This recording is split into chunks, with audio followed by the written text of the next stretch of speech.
bonsoir mesdemoiselles, bonsoir messieurs. Effectivement, Dorian, ou l'essence féminine, Brigitte Cheryl Salbert. C'est une petite consonance anglophone. En tout cas, on va demander aux personnes qui sont à l'extérieur, là, si elles veulent se rapprocher. Nous allons démarrer dans quelques instants cette superbe soirée littéraire. Bon appétit et bonne dégustation aux personnes qui sont à table. Encore une fois, toute l'équipe d'EWA, avec Christelle, en bon capitaine de navire, vous présente encore un livre. Il est important de lire, il est important de se documenter. Dorian, ou l'essentiel féminine. Alors, j'ai bien envie de dire, aux éditions Nestor, c'est un film que vous pourrez vous procurer, comme on dit si bien, dans toutes les bonnes librairies. Elle se prénomme Brigitte Cheryl Salbert, c'est elle qui va nous parler de son œuvre, et je vous demande eh bien, de l'applaudir comme il se doit. Et je lui laisse la parole.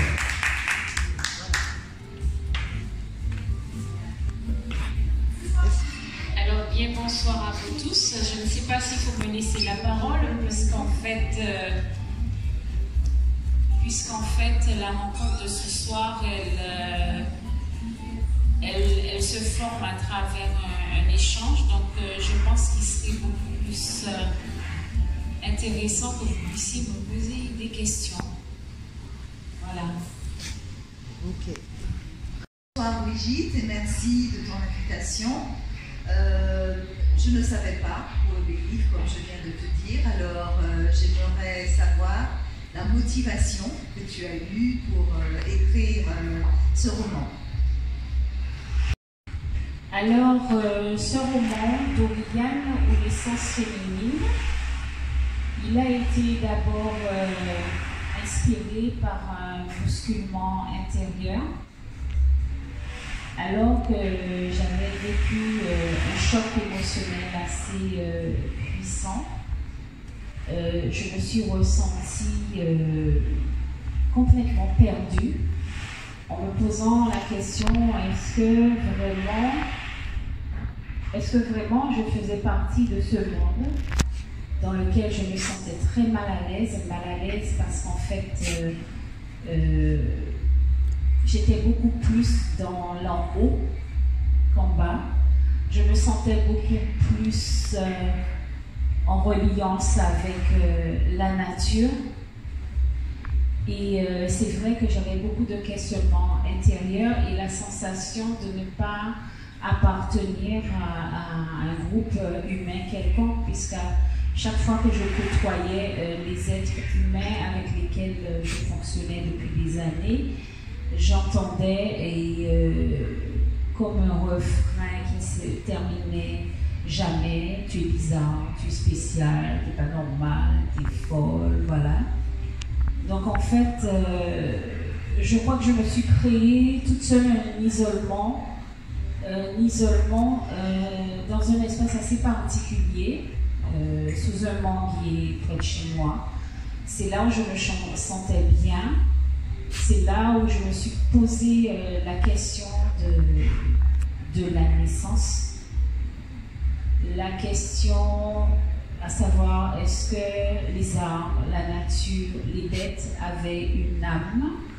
Puisqu'en fait, dès que j'arrivais dans cet espace-là, j'avais l'impression d'être entourée d'êtres vivants, mais pas simplement visuellement, j'avais vraiment la sensation de les ressentir autour de moi. Donc ça, c'est une première réponse qui m'a amenée dans mon intériorité, où je me suis posé la fameuse question du féminin. C'est quoi être une femme déjà? C'est quoi la féminité? Et ça ne me suffisait pas, donc c'est un peu la thématique de ce soir. C'était arriver à décrypter la féminité et comme chaque être vivant a une essence. Donc voilà, il fallait que je sache c'est quoi l'essence féminine. Alors, j'ai beaucoup parlé, ça c'est une première chose. La seconde chose, la motivation, elle a été brutale aussi, puisque pendant que j'étais en train de réfléchir, ça faisait bien 4-5 ans, il y a ma petite sœur qui s'appelait Dorian, qui a eu un arrêt cardiaque brutalement. Et c'est assez spécial parce qu'en fait, ça s'est passé vendredi soir où, comme d'habitude, pour ceux qui ont l'habitude d'aller au marché en train de Montebello, je fais partie de l'organisation, la mise en place de ce marché-là, et je me faisais un devoir de rester jusqu'au bout, c'est-à-dire le marché se finit à 21h, et puis en fait j'ai eu un coup de fil de ma soeur, une autre soeur qui me dit écoute Dorian, ne se sent pas bien, est-ce que tu peux m'accompagner à Capesterre? Et ça a été très très vite, je vous passe la suite. Et donc le lendemain matin, vers 6h du matin, j'ai été complètement transformée physiquement. Il faut que je le dise, hein, c'est-à-dire que ce n'était pas ma période des menstrues, mais je me suis retrouvée en sang, je n'étais pas très bien, j'avais envie de vomir, j'avais chaud, j'avais froid, j'avais tout ce que j'ai ressenti à cet instant-là. Et 2 heures plus tard, à 8h du matin, donc je reçois un coup de fil de ma soeur avec qui j'avais été à l'hôpital, et l'hôpital nous avait dit écoutez, on ne peut pas faire toutes les analyses à Basse-Terre, donc on va héliporter votre soeur, et puis dès demain, vous pourrez la voir au CHU. Et en fait, en faisant la correspondance, donc ma soeur, elle m'appelle à 8h, elle me dit bon écoute, j'ai pas voulu te réveiller à 6h du matin parce qu'on est rentré à 4h, et puis Dorian a eu un arrêt, mais t'inquiète pas, on l'a mis en coma artificiel, et voilà. Donc voilà, ce sont des raisons assez motivantes. Donc je n'avais pas prévu les choses comme ça parce que je suis quelqu'un qui aime analyser, on va dire ça comme ça. Je trouvais le sujet profond, pertinent, complexe, et il n'était pas question que j'écrive ce livre aussi vite. Je jetais des petits trucs comme ça. En fait, j'étais en questionnement, il n'était pas question du tout de faire un livre. Et la brutalité avec laquelle ma soeur est partie, parce que on n'avait pas besoin de se parler pour se comprendre. Ça a été très très vite parce que les semaines après, j'étais plus moi, je parlais à la nature, je lui parlais, j'appelais ma fille par son prénom, je la sentais autour de moi, voilà, mais qu'elle était partie. Et ça a été quelque part mon exutoire, on va dire ça comme ça. Il fallait que je m'évide. Voilà la naissance de Dorian. Voilà. Et après, je me suis sentie inspirée à chercher je suis passionnée d'étymologie. Et Dorian signifie don de Dieu. Donc après, c'était très facile pour moi de faire la reliance avec le personnage qu'elle était. Elle incarnait pour moi le féminin dans sa profondeur. Voilà, donc c'était un cadeau pour elle, pour moi, pour la nature, les femmes. Qu'est-ce qu'une femme en l'an 2020? Qu'est-ce qu'une femme en 2020? Waouh!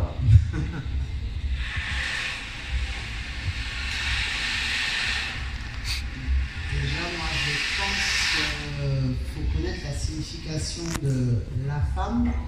Il ne s'agit pas que du sexe féminin, mais savoir c'est quoi une femme. Une femme, tout dépend de la culture, je pense. Parce qu'une femme en Guadeloupe n'est pas la même en Afrique ni dans les pays d'Asie. En Guadeloupe, on a souvent tendance à penser qu'une femme, c'est le poteau mutant. Une femme, c'est le poteau mutant. Elle s'occupe de tout. Elle prend les choses en main. Une femme en 2020, pour moi, c'est une femme qui s'assume entièrement. qui ne fait pas de différence entre je suis une femme ou un homme, c'est-à-dire que voilà, je suis une femme donc je ne peux pas faire ça. Pour moi, on peut tout faire. Voilà. Elle doit se prendre en main déjà financièrement. Ça doit être une mère, ça doit être une femme indépendante, une femme combative, une femme persévérante, une femme amoureuse de la vie aussi. Ça, c'est important. Amoureuse d'elle-même, mais aussi amoureuse de la vie.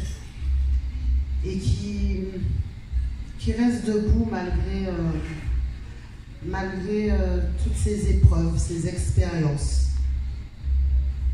Une femme en 2020 doit être forte et elle doit s'assumer et assumer ce qu'elle vit entièrement pour pouvoir grandir et continuer d'évoluer. Voilà, ça c'est mon point de vue. Est-ce que quelqu'un veut prendre la parole? Christelle, effectivement, la situation des femmes aujourd'hui est particulière dans notre monde, particulièrement aussi aux Antilles. Et ce qu'on oublie aussi, toi tu parles d'une violence qui t'a touché à l'intérieur de ta famille, mais toutes les femmes dites potomitan, ce qui est une expression que je n'apprécie pas forcément, parce que je trouve que c'est très facile de tout mettre sur le dos des femmes, et que quand on les abandonne ou qu'on les laisse avec des enfants, inévitablement, elle doit être ce potomitan, et c'est pas un costume facile à endosser. Et que quand on constate aussi que dans les problèmes de violence faites aux femmes, parce qu'on vit dans une société où il ne faut pas tout mettre sur le dos de l'esclavage, mais il est certain que l'héritage de notre histoire a une incidence sur le comportement des couples. Les femmes sont les premières victimes. Les femmes se taisent. Les femmes commencent tout juste à parler, mais ça fait des tremblements de terre dans les familles. Et qu'on se retrouve souvent aussi très isolés, parce que de prendre la parole, ça nous libère, mais ça nous isole par rapport aux autres. Et que l'art est la meilleure façon de pouvoir se libérer de ça, que ce soit dans la chanson, dans la danse, dans l'écriture, dans une pratique plastique, même dans la cuisine, on peut se libérer de tout ça. Et que la charge qu'on nous met sur le dos en tant que femme, ici ou ailleurs, elle est de plus en plus énorme, et c'est pas par hasard qu'il y a eu les mouvements MeToo et autres. Et il faut vraiment être conscient que l'éducation aussi qu'on a eue dans ce pays et l'héritage du colonialisme ne fait pas du bien aux femmes. Et qu'en nous libérant et en prenant la parole, en disant des choses que certains ne veulent pas entendre, c'est souvent, voilà, tout le monde ferme les yeux, tout le monde est au courant, mais il ne faut pas dire ça.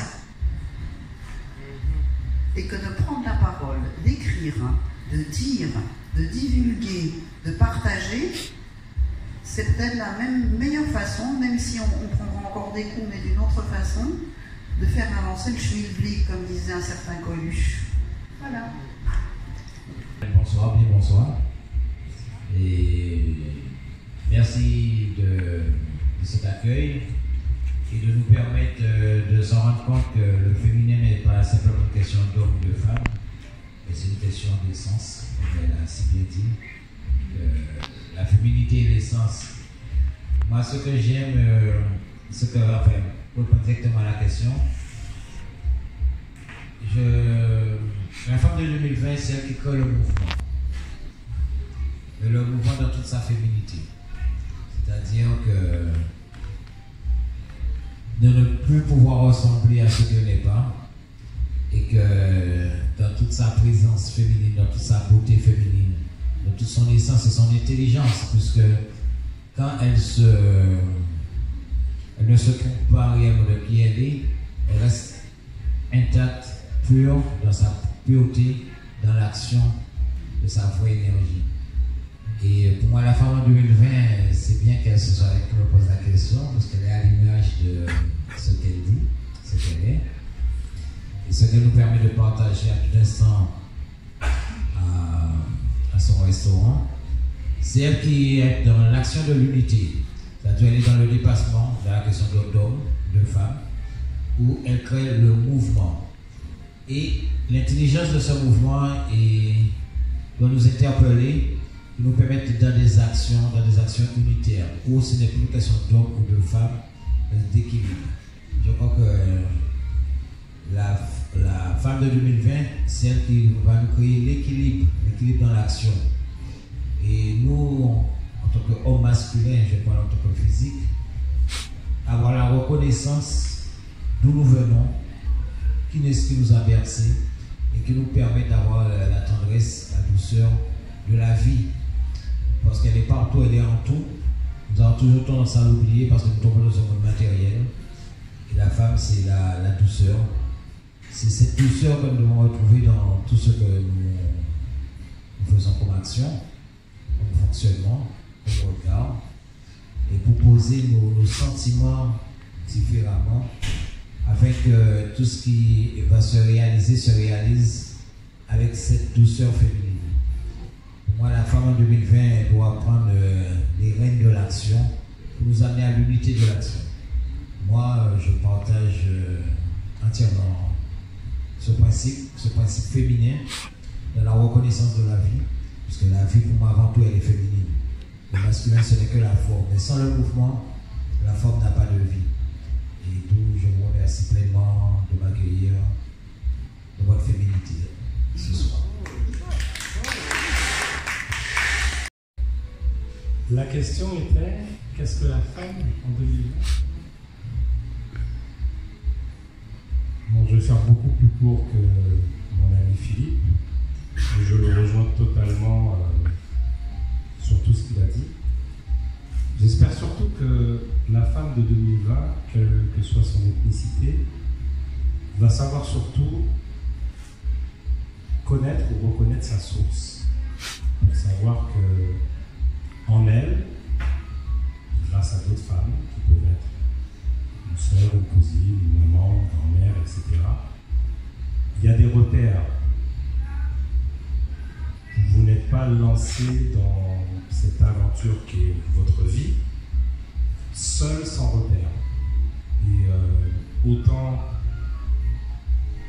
en tant qu'homme, je reconnais, et surtout en tant que journaliste, je reconnais que le monde est macho, mais aujourd'hui, quand je regarde jusqu'à 2019, pardon, puisque 2020 vient à peine de démarrer, c'est quand même beau de voir qu'au Libéria, sur le continent africain, qui est le continent par excellence où l'homme est plus que prédominant, de voir qu'au Libéria, il y a eu la première femme noire élue présidente d'une république. De voir que des femmes qui ne sont pas forcément Oprah Winfrey ou des célébrités dans le monde du sport ou dans le monde du cinéma puissent s'exprimer par rapport à des métiers qui avant avaient cette connotation métier d'homme. Aujourd'hui, beaucoup de femmes ont fait que ce sont des métiers. Ce ne sont pas des métiers d'hommes, ce sont des métiers auxquels une femme s'est sentie par des on-dit de la société comme étant non habilitée à pouvoir faire, à pouvoir pratiquer. Alors que si vous ne voyez pas qui conduit un 38 tonnes et que la personne fait son créneau ou la manœuvre qu'elle a à faire parfaitement bien, je ne pense pas qu'on peut être étonné et se dire elle a vraiment de la chance parce que c'est une femme qui est derrière le volant. Non, elle a appris tout comme un homme.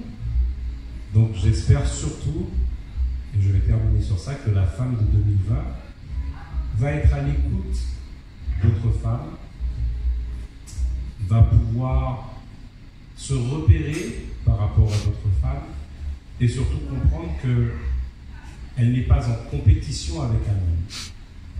Elle est une entité à part entière, l'homme est une entité à part entière. Maintenant, il y a des chemins de vie qui vont faire qu'un homme et une femme vont se rencontrer et faire des choses ensemble.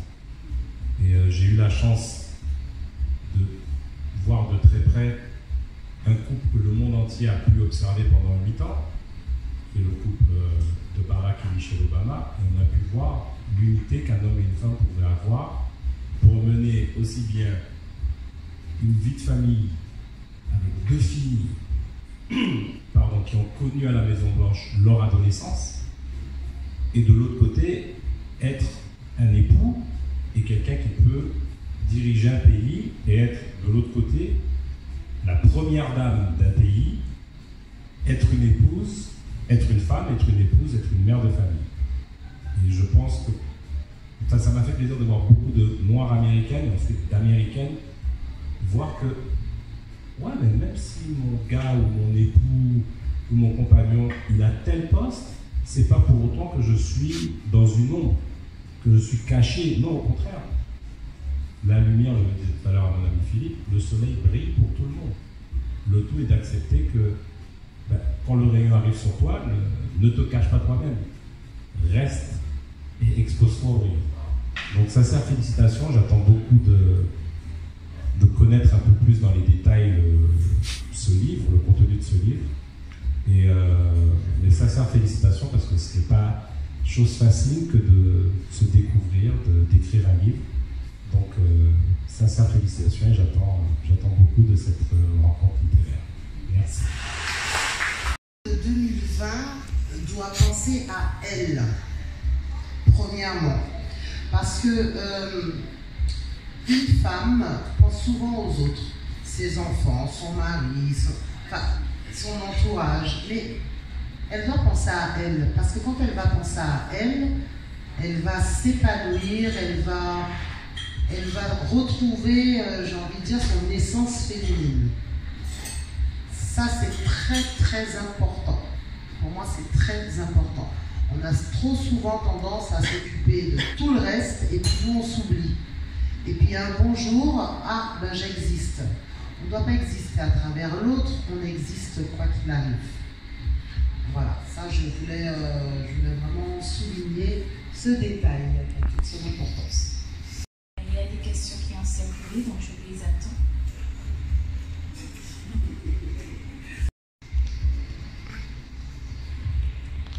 La femme et le silence, quelle relation? Vous lisez la parole, mais le premier lien entre la femme et le silence, c'est déjà par rapport à cette écoute qu'a une femme. Pour écouter, il faut être silencieux. On ne peut pas 2 personnes parler en même temps. Il y a forcément une des 2 personnes qui ne va pas être capable de comprendre et d'entendre ce que l'autre dit. Alors, je dis toujours que la femme part toujours avec un avantage sur nous, hommes, c'est que vous avez ce pouvoir, et je parle bien pouvoir, d'enfanter. Vous avez ce pouvoir. Et ça vous donne tout de suite cette capacité sur laquelle des hommes doivent travailler, d'être à l'écoute d'un enfant, d'être à l'écoute de votre enfant. Mais je connais des femmes qui ont cette capacité, même sans être mère, d'être à l'écoute d'un enfant. Et le silence, pour moi, c'est vraiment... Alors, je dis souvent que ce sont des paroles qui sont répétées, qui, de temps en temps, on ne prend pas le temps de s'arrêter, de bien comprendre, que le silence est d'or. C'est l'une des matières nobles, l'or. On dit que le silence est d'or. Pourquoi? Parce que le silence va permettre à une femme d'être à l'écoute d'elle-même, d'être à l'écoute de son compagnon, de ses enfants, de son entourage. Et le silence permet l'analyse.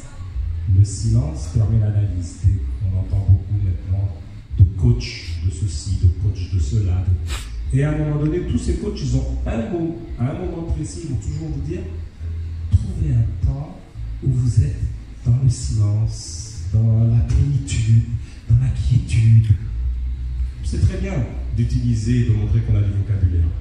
C'est juste trouver un moment de silence où on fait une méditation, on réfléchit, mais il n'y a pas de bruit, il n'y a pas ni besoin du bruit d'un cours d'eau, face contre des rochers. Non, c'est le silence. Donc pour moi, c'est déjà... Ma première réponse serait cela. Le silence permet à la femme d'être à l'écoute, réceptive, et ensuite d'agir par rapport à cette réceptivité, à cette perception, à cette compréhension par rapport au silence. Quelle relation? Un témoignage? Un retour à la question? Alors moi, pour moi c'est important et c'est même essentiel. C'est l'écoute. L'écoute de soi. L'importance que la femme va se donner, ça commence aussi par l'écoute de soi. Et quand on est dans l'écoute de soi, on est dans l'estime et on est dans le partage. Et c'est là qu'on va pouvoir, en tant que femme, dans le silence, recadrer ses objectifs. Faire le tri de certaines choses qui nous arrivent dans la vie. Parce que notre vie, elle est bouleversante. Quand on pense qu'aujourd'hui tout va bien et puis on a encore une mission, parce que tous les jours c'est une mission. Donc tout simplement, c'est essentiel, comme pour l'homme, je dirais, parce qu'il est important de savoir se retrouver dans un silence personnel pour écouter qui on est. Parce que si on n'écoute pas qui on est, on ne peut pas apporter de l'amour aux autres. Et ça, c'est le mot d'ordre. C'est l'amour. Et l'amour commence par le silence et l'estime de soi. Voilà. Madame Salbert, vous pouvez répondre à la question, s'il vous plaît? J'ai entendu de belles choses. La question, la femme et le silence, quelle relation? Je me la suis posée maintes et maintes fois et ça continue et je pense que je n'arrêterai jamais. Parce qu'en fait, pour moi, le silence, c'est avant tout déjà un être femelle. Donc je pèse les mots femelle parce qu'en fait, dans le silence, j'ai pu rencontrer des silences et je vais répéter ce qu'elle vient de dire, Christelle. Le silence n'est jamais silencieux. Le silence n'est jamais silencieux parce qu'en fait, il permet la remontée. En tout cas, pour ce qui était, pour revenir à Dorian, le silence a été pour moi la remontée de pleine mémoire. Déjà, je suis partie au sein même de ma petite enfance parce que c'était important. C'était important parce que ça s'est imposé justement dans le silence. De ma petite enfance, je suis arrivée à mon adolescence. C'était aussi important parce que c'était une autre étape de transformation qui, j'ai envie de dire, qui se passe de manière tellement silencieuse puisque c'est avant tout physiologique. Ensuite, il y a la période de la femme, celle qu'on dit qu'on est femme, je veux dire, généralement vers la trentaine, allons-y, la trentaine. Et lorsqu'on pense qu'on a atteint une stabilité où on se définit en tant que femme, je suis une femme, je sais qui je suis, on se rend compte que le silence nous mène encore vers un autre chemin de réalisation qui continue incessamment vers la quarantaine où on parle de la préménopause ou de la ménopause. Donc en fait cette question elle était intéressante pour moi dans la mesure où je me rends compte que lorsqu'on est femme, on est dans un processus femelle qui ne se termine jamais. Alors je pèse bien mes mots, lorsqu'on est femme, on est dans un processus. Alors un processus, je dis femelle, parce que j'aurais pu dire un processus mâle, mais je crois que de manière matricielle, puisque c'est la poche qui reçoit pour moi tout ce qui est féminin, je pense que le silence avec un grand S est vraiment une matrice qui comporte des silences et que ces différents silences ne sont jamais silencieux parce que certains silences sont des moments de bouscule, sont intransigeants, et d'autres silences nous mènent vers un larème de douceur, de quelque chose de beaucoup plus élevé qui nous permet de transcender dans une réalité humaine que l'on a tendance à figer, à cristalliser.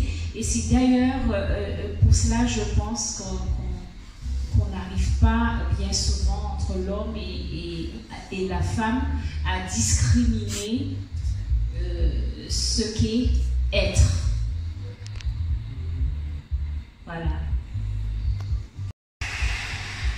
Déjà, le silence est une grande source d'inspiration, puisque les plus belles et les plus grandes conversations sont dans le silence.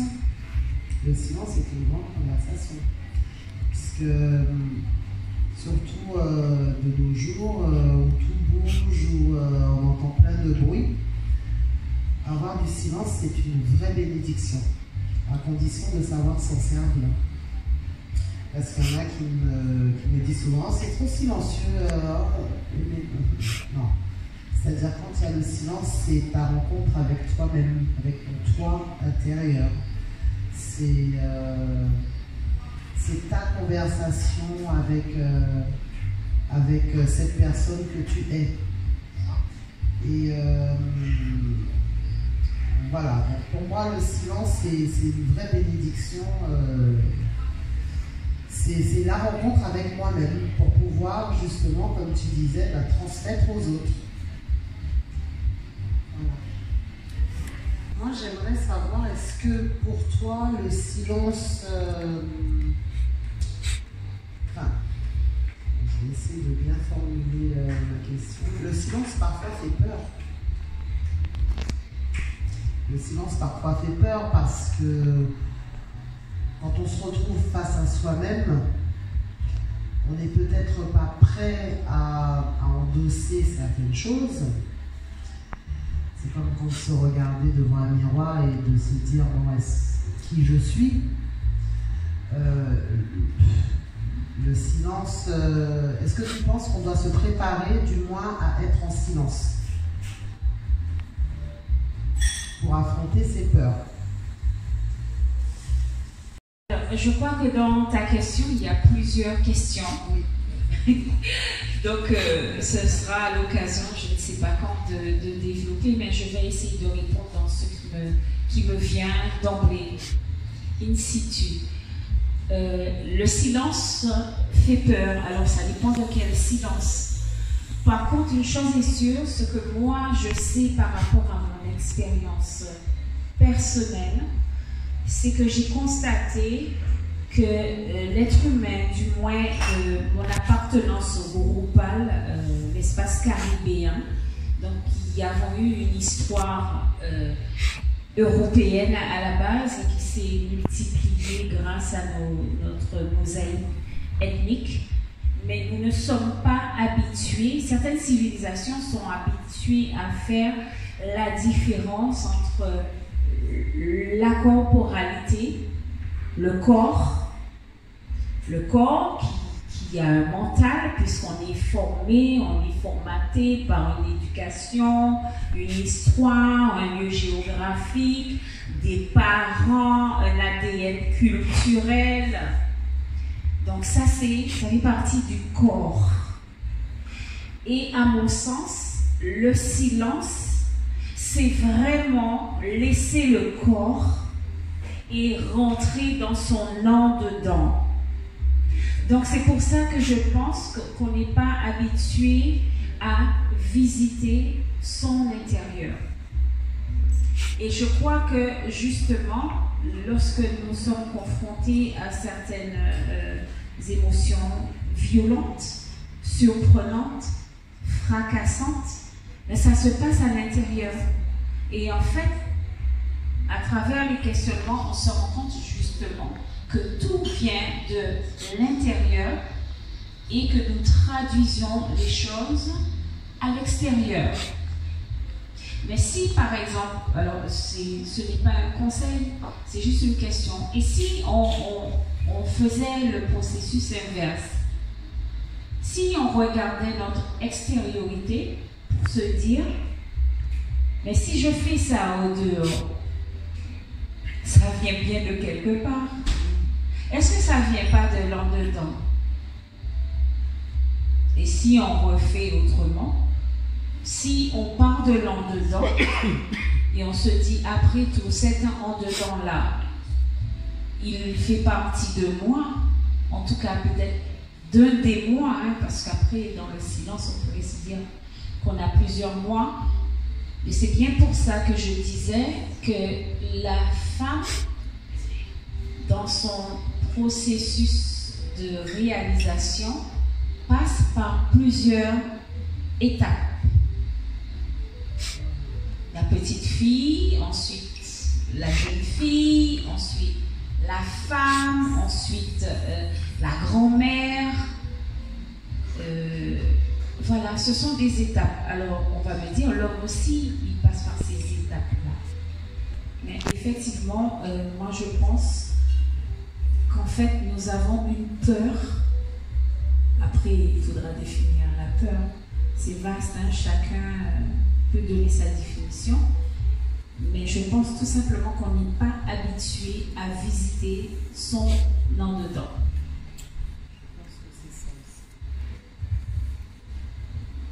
Je pense avoir répondu à la question. Yael avait une question tout à l'heure. On parlait tout à l'heure de la différence entre la femme et la femelle. Donc aujourd'hui, j'aurais une question. Où sommes nous femmes? Le devient-on? Et quelle différence fait-on entre la femme et la femelle? On est tous femmes, de ce que la science raconte. La petite fleur se transforme. Que les hommes, mais la base est une femme. Science. Ensuite, femelle ou femme, c'est compliqué parce qu'en fait, on a été mentalisé. Lorsqu'on est né, on est au monde, tout à chacun, chaque parent n'a pas de mode d'emploi. Qui moun qui pédit, ou sans femelle, ou sans femme. On devient et c'est l'expérience, mais l'expérience vient de la base et de l'éducation et ce que on nous a inculqué et ce que nos ancêtres ont inculqué aussi à nos parents, donc à nos mères, à nos grands-mères. Et en fait, c'est une histoire qui nous suit. Et je pense que seule femme peut dire si elle est femme ou si elle se sent femelle. Moi, je vais parler à titre personnel, j'ai ce rôle de femme. La femme qui va gérer ses enfants, qui va gérer son foyer, qui va gérer son travail, le business, les amis, voilà. Et ce côté femelle, ce côté où j'aime cette solitude, ce côté où je vais aller dans le Zion, ce côté où le jour où je vais dire ras-le-bol, bon, on va échanger, parce que la vie c'est une mission, c'est une aventure. Donc je pense que c'est réveiller en fait ses sens personnels pour savoir si on est femme ou femelle. Est-ce qu'on est femme? Naître, c'est bien ça. Naître. Oui. Non, pour moi non. On devient femme. On le devient. Et le côté femelle, alors ça peut prendre deux sens. Un côté très péjoratif par rapport au regard de l'homme. C'est une femelle, donc avec tout ce qui va avec. Et le côté femelle aussi, c'est ce côté animal qu'on a en nous, ce côté indépendant, ce côté persévérant, ce côté aussi protecteur. Voilà, parce qu'une femelle protège ses petits, ce qu'elle aime. son environnement, son territoire. Et je pense qu'en fin de compte, on est les deux. C'est un petit peu comme le yin et le yang. On décide d'être... enfin, le but c'est que ça soit équilibré, mais comme le disait Brigitte tout à l'heure, justement, on a parfois du mal à équilibrer ces deux côtés, qui fait qu'en même temps on est femme et en même temps on est homme. Voilà, après on choisit ce qu'on veut être réellement. Et le tout, c'est vraiment d'être équilibré. Je pense qu'on est femme et femelle. Et ça, dès notre naissance. Dès notre naissance, on a ça en nous. Après, on le développe pour pouvoir évoluer. Mais on l'est à la base. Voilà. La question, c'était... On est femme. N'est-on femme? Le devient-on? Et quelle différence fait-on entre femme et femelle?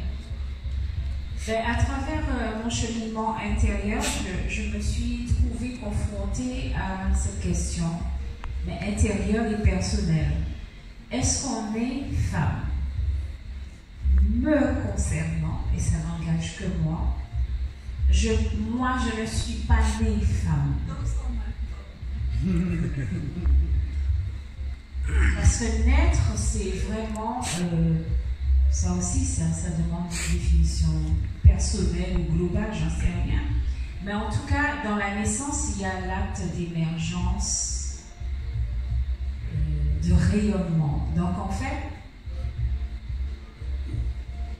lorsque je traverse mon histoire personnelle, je le redis personnelle, j'étais beaucoup plus en osmose avec la nature, l'espace naturel. Depuis toute petite, et on peut faire le tour du monde témoignage de mes parents, mon environnement, mes cousins, mon enfance. J'ai d'ailleurs pris des coups pour ça, parce que je suis née dans une génération où les filles en Guadeloupe n'avaient pas le droit de partir dans les bois comme ça et tout ça. Mais j'avais ce besoin viscéral d'être en contact avec la nature. Quand je dis la nature, c'est les champs calmes, l'Odéa Kakabef. J'habitais pas très loin d'une ravine. C'était aller à la ravine avant d'aller à l'école. Comme j'étais quelqu'un de très feignant, donc mes parents ils s'étaient arrangés pour me donner la fameuse tâche de j'étais Soakachi. Donc il fallait sortir de la maison et j'étais juste en bas fond là, en bas bois. Donc, je ne sais pas si l'amour est né à travers tout ce rituel éducatif, mais en tout cas, n'est-on femme? Non. Je me suis sentie beaucoup plus. Une nature, c'était ni un enfant.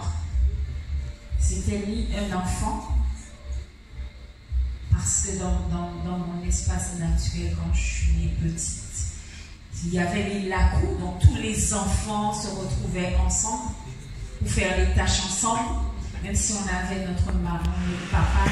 Mais en fait, on se déplaçait beaucoup plus avec les cousins et les cousines. Voilà. Aïe-Marie Caprit, Aïe-Marie manger, lapin manger, Aïe-Marie cochon, je sais pas moi, plicher coca-cola. Voilà. Ce sont des tâches qui se faisaient par les enfants et de manière commune. Lever grand bonnet le matin, elle attend que voiture à peine à passer, récupérer dans les mains de papa la bouillotte parce qu'il venait de traire la vache à 4 h du matin, en déjà levé, à 5-6 ans.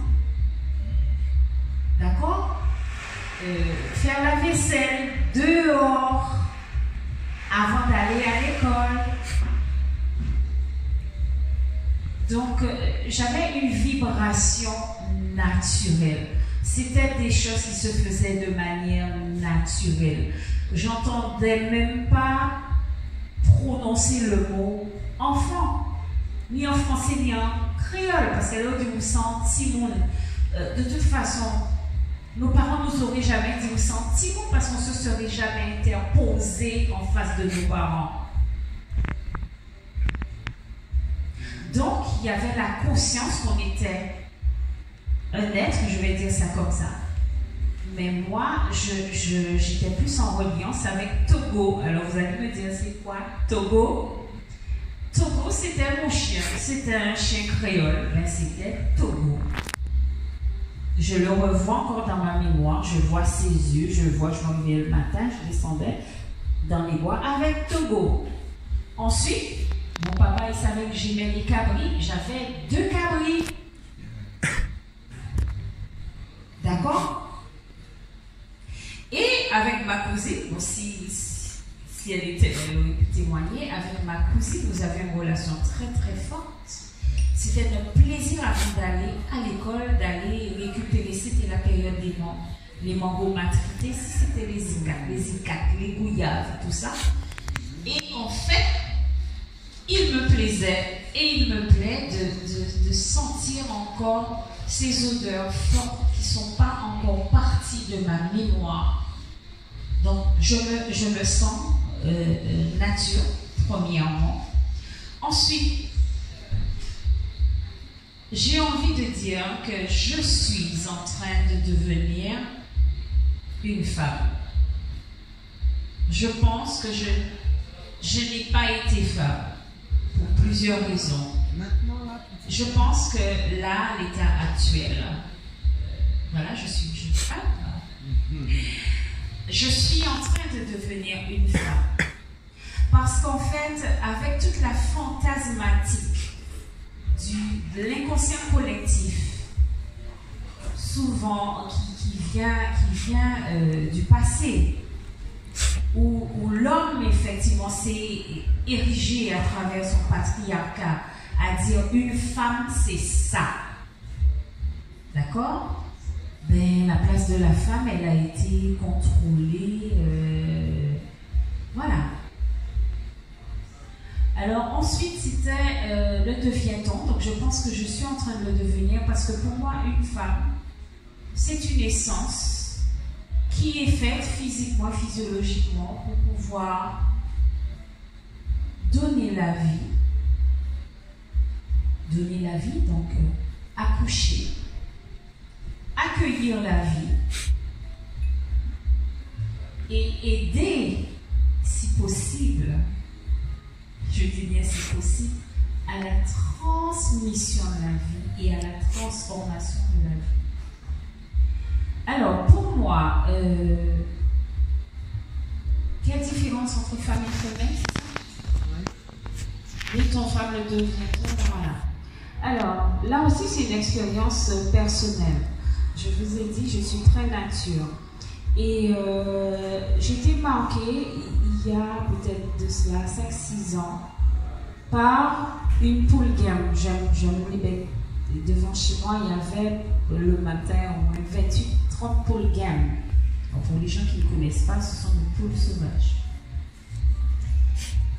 Et ce sont des bêtes, donc des êtres vivants qui font partie du règne animal, où j'ai pris un malin plaisir pendant que j'étais en train de prendre des notes sur des feuilles de papier sur l'essence féminine, parce que je vous l'ai dit, ça pendant des années, c'est quoi une femme? C'est quoi la féminité? C'est quoi l'essence féminine? Alors j'ai commencé effectivement à prendre des feuilles de papier comme tout chercheur. J'ai marqué le mot essence. Et je me suis dit, mais essence, attends, on y essence aromatique, donc à part ça, on y essence noyau, on y essence cannelle. Je me dis, ah ok. Mais là, on prend en muscade. Essence noyau, quoi prendre en muscade? Il a jaune. Là, vous voyez flétri. Il y a calé. Il y a là qui a venir rêve. Il faut casser. Alors, casser. Il y a graine là. Graine là, il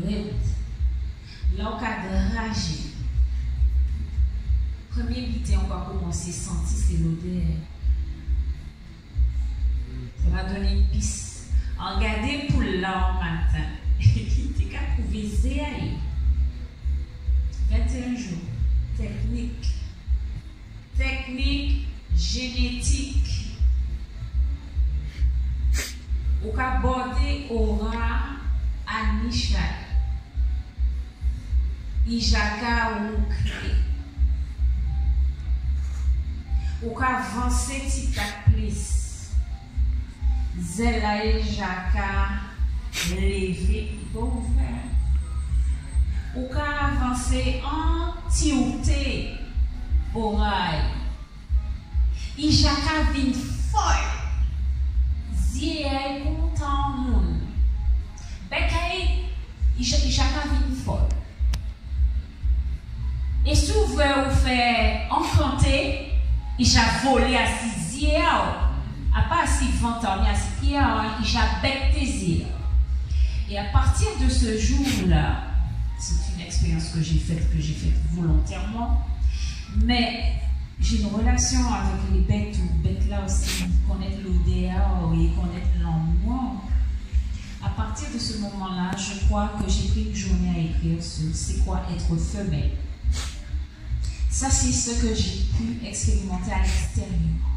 Et ensuite, je me suis dit, ouais, mais en disant, moi aussi, un femelle de lait. Là, on voit au café colère.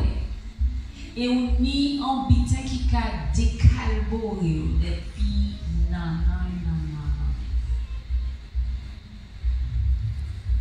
Et là, on voit au café en colère, au explosé. C'est ça que j'appelle être femelle. Être femelle, c'est ne plus être dans le raisonnement, c'est ne plus être dans la physiologie, mais c'est juste un courant qui nous dépasse, qui nous surpasse. C'est un état second, ou tierce, j'en sais rien, mais en tout cas, c'est un état où on est dans sa pure vérité, voire véracité. C'est ce que moi j'appelle être femelle. Donc, vu qu'une petite fille passe par des étapes, je pense effectivement qu'une femme est à la fois femme et femelle. Alors, libre à elle de laisser sortir son féminin, sa féminité à travers la femme, ou bien sa féminité à travers le femelle, ou son femelle à travers la féminité. On le prend dans le sens où on le veut, mais en tout cas, à travers les expériences, je pense qu'on peut moduler entre femme, petite fille, femelle, en laissant vibrer cette essence qui ne nous appartient pas, mais qui est beaucoup plus générée par une source supranaturelle qui nous a pétri. Voilà, pour répondre à cette question, est-on femme, le devient-on, et quelle différence entre la femme et la femelle?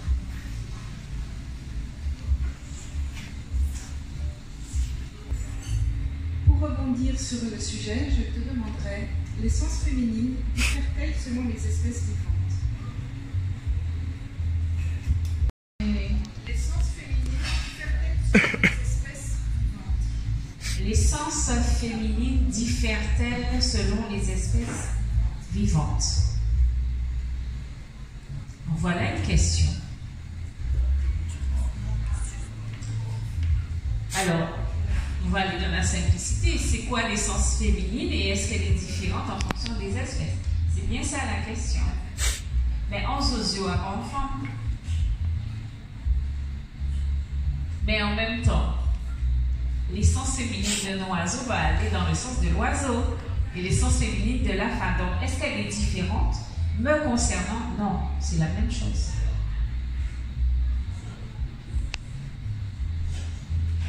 C'est le côté femelle. Et je pourrais même dire qu'on peut trouver chez un homme.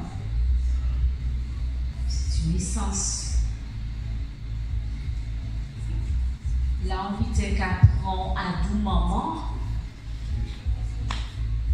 Mais voilà, on pose des actes.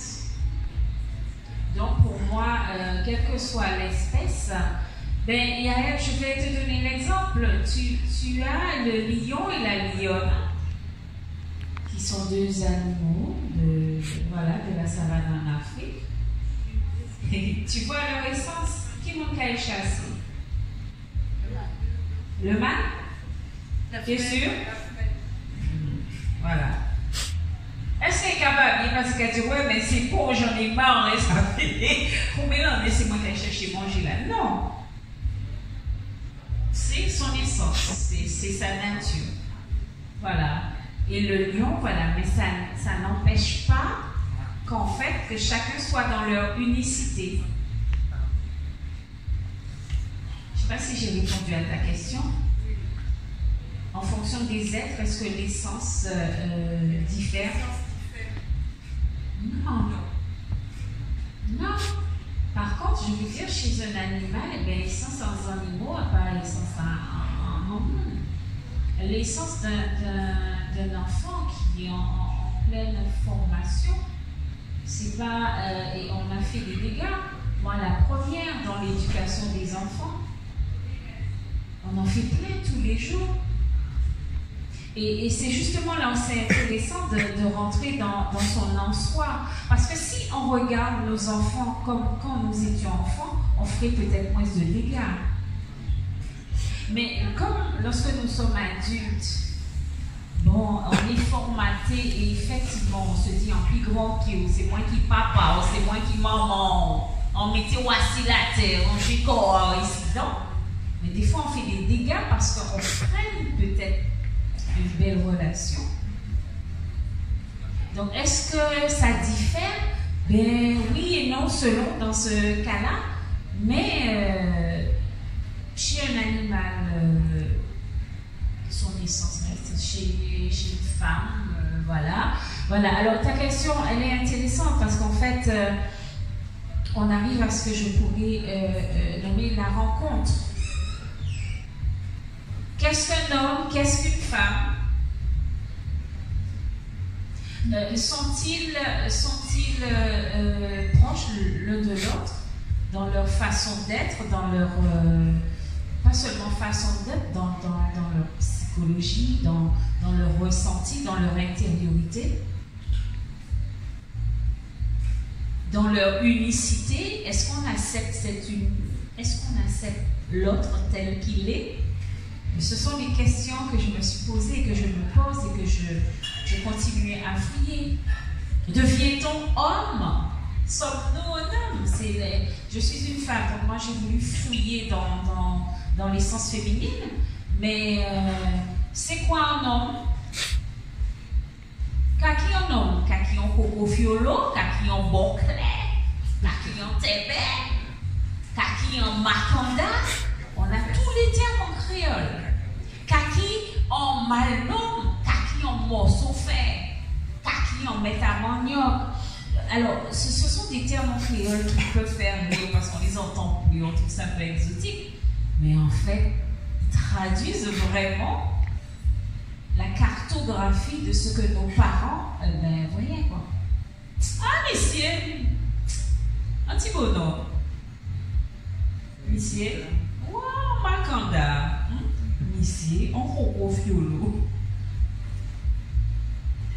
Ici, on parle. Le créole est très beau pour ça. Et il en est de même pour la femme. Ça, c'est enfant. Ça, c'est en maîtresse fédame. Ça, c'est en madrébol. Ça, en bobo. On a une gradation. Et chaque être en nous, parce que je pense que nous sommes plusieurs êtres, à plusieurs moments, à plusieurs instants, à plusieurs circonstances, fait qu'on a plusieurs essences en fonction de... Et là, nous sommes en train de parler de littérature autour d'un livre, autour de la vision, même on tente, on ne définit pas, on discute, du moins, et je donne mon avis. mes ressentis personnels autour de la féminité et de l'essence féminine. Mais ça n'engage que moi parce que ce sont mes expériences. Maintenant, est-ce qu'on est prêt à l'entendre, à l'accepter, à la compléter et à avoir sa propre vision? C'est là où c'est intéressant d'échanger ensemble. Monsieur Witty, il va parler parce que c'est un homme, donc voilà. Yeah. Oh, go fast.